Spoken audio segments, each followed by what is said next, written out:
Yes, പ്രിയപ്പെട്ട പ്രേക്ഷകരെ, ഇതാ കേരളത്തിന്റെ മുഖ്യമന്ത്രി വി.ഡി. സതീശൻ ഇപ്പോൾ ഡൽഹിയിലാണ് ഉള്ളത്. അദ്ദേഹം പ്രധാനമന്ത്രിയുമായും ധനമന്ത്രിയുമായും ഒപ്പം ആഭ്യന്തരമന്ത്രിയുമായും ഒക്കെ കൂടിക്കാഴ്ചകൾ നടത്തുന്നുണ്ട്. അതിന് മുന്നോടിയായി ഇപ്പോൾ മല്ലികാർജുൻ ഖാർഗെയുമായി മുഖ്യമന്ത്രി കൂടിക്കാഴ്ച നടത്തിയിട്ടുണ്ട്. അത് സ്വാഭാവികമായി ഒരു പൊളിറ്റിക്കൽ പാർട്ടിയുടെ ഭാഗം എന്ന നിലയിലുള്ള കൂടിക്കാഴ്ചയാണ്. എന്നാൽ ഇന്ന് ഡൽഹിയിൽ മറ്റ് ചില ചർച്ചകളുണ്ട്. അതിസങ്കീർണമാകുന്ന ചർച്ചകളാണ്. അത് കർണാടകവുമായി ബന്ധപ്പെട്ടാണ്. കർണാടകയിൽ മുഖ്യമന്ത്രി സ്ഥാനത്തിനായുള്ള ഡി.കെ. ശിവകുമാറിന്റെ സമ്മർദ്ദം അദ്ദേഹം കൂടുതൽ ശക്തമാക്കിയിരിക്കുകയാണ്. പ്രശ്നപരിഹാരത്തിനായി മുഖ്യമന്ത്രി സിദ്ധരാമയ്യയും ഉപമുഖ്യമന്ത്രിയായിട്ടുള്ള ഡി.കെ. ശിവകുമാറും ഡൽഹിയിൽ കോൺഗ്രസ് അധ്യക്ഷൻ മല്ലികാർജുൻ ഖാർഗെ, രാഹുൽ ഗാന്ധി എന്നിവരുമായിട്ടാണ് കൂടിക്കാഴ്ച നടത്തുക. ഇനിയുള്ള കാലാവധി തനിക്ക് മുഖ്യമന്ത്രി സ്ഥാനം നൽകണം എന്ന ആവശ്യത്തിൽ ഉറച്ചു നിൽക്കുകയാണ് ഡി.കെ. ശിവകുമാർ എന്നതാണ് ഇപ്പോഴത്തെ രാഷ്ട്രീയ സാഹചര്യം. വാർത്തയുടെ വിശദാംശങ്ങളുമായി പൊളിറ്റിക്കൽ ഡെസ്കിൽ നിന്ന് ടി.ജി. സജിത്ത് ആണ് ചേരുന്നത്.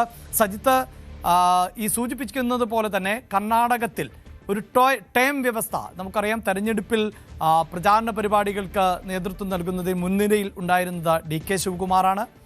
പിന്നീട് MLA-മാരെ ഒരുമിപ്പിച്ച് നിർത്തിയത്. അത്തരം സാധ്യതകൾ എല്ലാം ആ സമയത്ത് മുന്നിൽ നിന്ന് നയിച്ച ശിവകുമാർ. പക്ഷേ നമുക്കറിയാം, പ്രയോറിറ്റി, മുതിർന്ന നേതാവ്, അതെല്ലാം പരിഗണിച്ചുകൊണ്ടാണ് ഒരു മുഖ്യമന്ത്രി തീരുമാനത്തിലേക്ക് പോവുക എന്നത്.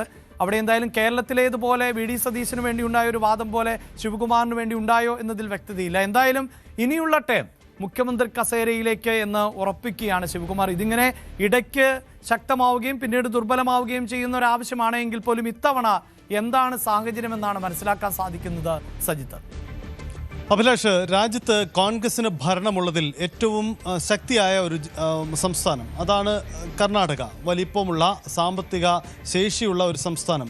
സംഘടനാപരമായും അല്ലാതെയും കോൺഗ്രസിന് കരുത്തു പകരുന്ന എന്ന ഒരു സംസ്ഥാനം കൂടിയായിരുന്നു കർണാടക. പക്ഷേ കർണാടകയിലെ ഭരണത്തിൽ നിലനിൽക്കുന്ന അസ്വാരസ്യങ്ങൾ അത് കോൺഗ്രസിന് വലിയ പ്രതിസന്ധിയാണ്. നമുക്കറിയാം, 2023 കോൺഗ്രസ് സർക്കാർ അധികാരത്തിൽ വന്നത് മുതൽ ആരംഭിച്ചതാണ് കസേര തർക്കം.